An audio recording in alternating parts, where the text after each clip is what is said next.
Hello, everyone. Welcome to the Five Pods of Xmas. I'm Warren Frey, digital media editor for the Journal of Commerce and Daily Commercial News. And with me, I have Daily Commercial News staff writer Don Wall, who's going to tell us what he thought the big stories were for him this year. And he has an overall theme to that. And then what he thinks going forward in 2022 is going to be important.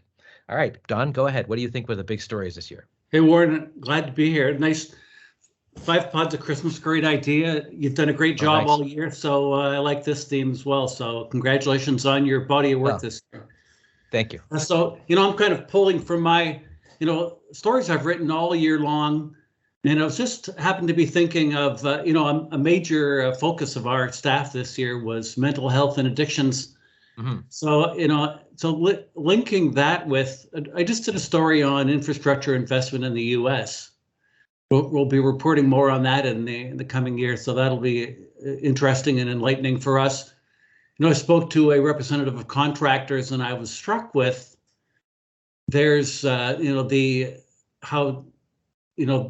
greater degree of being at loggerheads between trades and contractors there. Of course, it's wrapped up in another, a second infrastructure bill, but I'm saying, geez, you wouldn't hear that kind of rhetoric in Canada. Here, there are multiple examples all year long of collaboration, cooperation, the two sides pointing out the benefits of cooperation. So that was pretty interesting. So focusing again on that theme of mental health. So I canvassed around what are the good programs in Ontario? What's working in terms of dealing with addictions and mental health in the sector? So Richard Lyle of ResCon, Residential Contractors, his first answer was, the unions are the Cadillac. LIUNA's in particular, LIUNA Cares, the Cadillac program. If you're non-union, something as blatant as if you're non-union, good luck.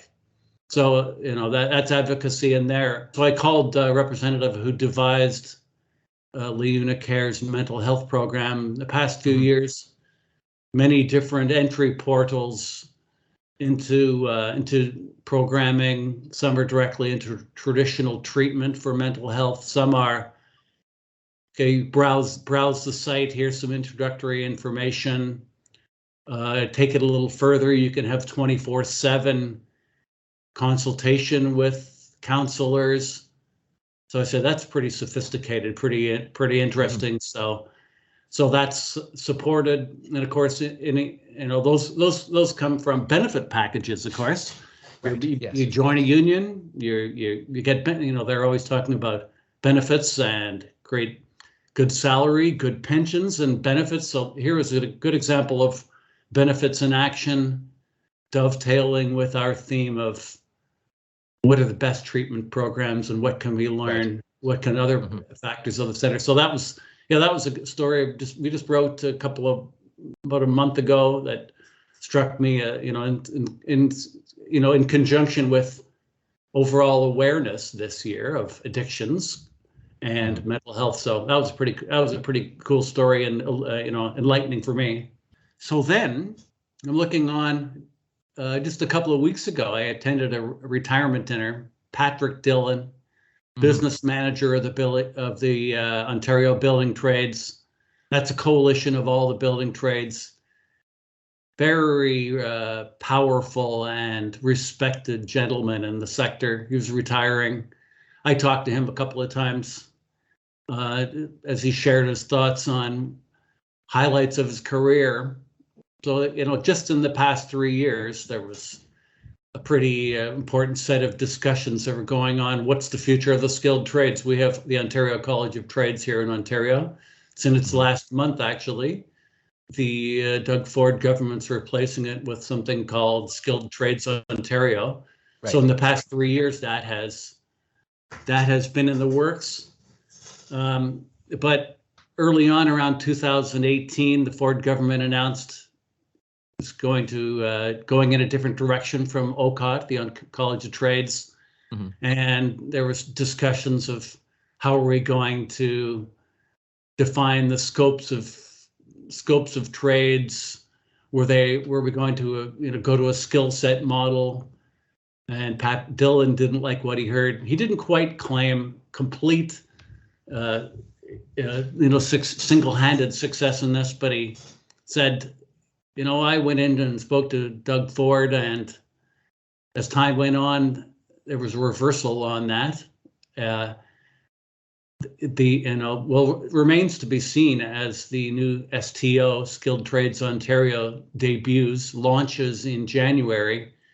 But, some of the initial discussions, the initial plans that made the trade union sector quite fearful back in 2018, those have been abandoned, and almost everybody in the sections, in the sector, speaking of collaboration, while the building trades in Dillon did not like the abandonment of OCOT, it's kind of let's see how this goes, and let's everybody work together and try to make this thing work. So again, this idea of collaboration, and again, in opposition to what I'm sensing is the tenor, the sentiment down south. So that's something to watch in the new year. That as Skilled Trades Ontario gets unfolded, we'll be hearing about a new CEO early in the year. So they'll be launched without a CEO apparently, but anyway, we'll be reporting on that. It's a definite left turn for Ford too, because he kind of, I don't know if he wrote it on the premiership, but definitely as a councillor, he was very anti-union, and so this is kind of a switch for him. So you're right, collaboration on the other side too. Yeah, week after week they're making their Labor Minister of Labor Monty McNaughton is announcing new initiatives, worker friendly. Of course, next year is an election year, so they're aiming to broaden their base, but. McNaughton's consultation, I think when his first 3 months into the job, a couple of years back now, he said he had 100 meetings with various stakeholders, many of them in the union sector. So you won't hear a bad word said about him from anybody from either side, including Patrick Dillon. He addressed the crowd at, was among 700 attending that retirement dinner and had lots of respect. So again, there's respect on both sides, which is pretty good. And, another story I wrote on, of course, Ontario, lots of infrastructure investment. There's 28.5 billion on 4 subway projects, lots of highway projects as well. So, you're looking around for trades, what kind of trades are going to do a lot of that work? You've got lots of overpasses, reinforced cement. So we'll be turning to iron workers to do a lot of that work. So the Iron Workers Union, working with the provincial government, the Minister of Labor, and the building trades as well, advocating and being the representative of a lot of trades.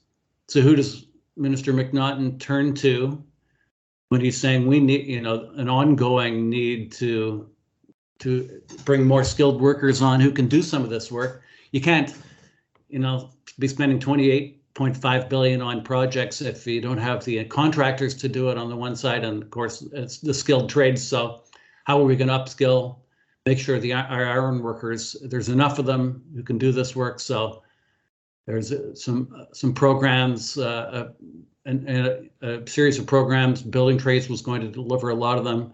Iron workers were involved.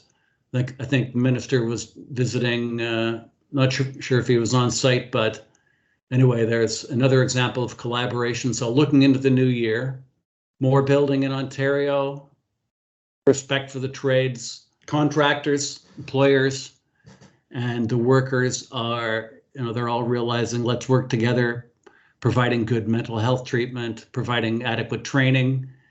Of course, having ample training means working safely. Everybody in the last 2 years of the pandemic has shown good training means safe work. So, look forward to continued busy Ontario. The infrastructure, lots of spending, public spending on that, and cooperative, and tons of reliance on and respect for the building trades. Okay, so it's looking like it's going to be an interesting new year. Any other ideas for what you think will be significant in Ontario come 2022? I'm looking ahead to continued growth of mass timber building in Ontario. Carpenters Union, Mike York, showing great leadership there. Local 27, having engaged in lots of training for their workers. I think one of my colleagues wrote on that in the past week. So growing, that watch for that sector to grow in the new year. And so I'd just like to thank Don for joining us in the Pods of Xmas. Merry Christmas, Don. Okay, happy holidays.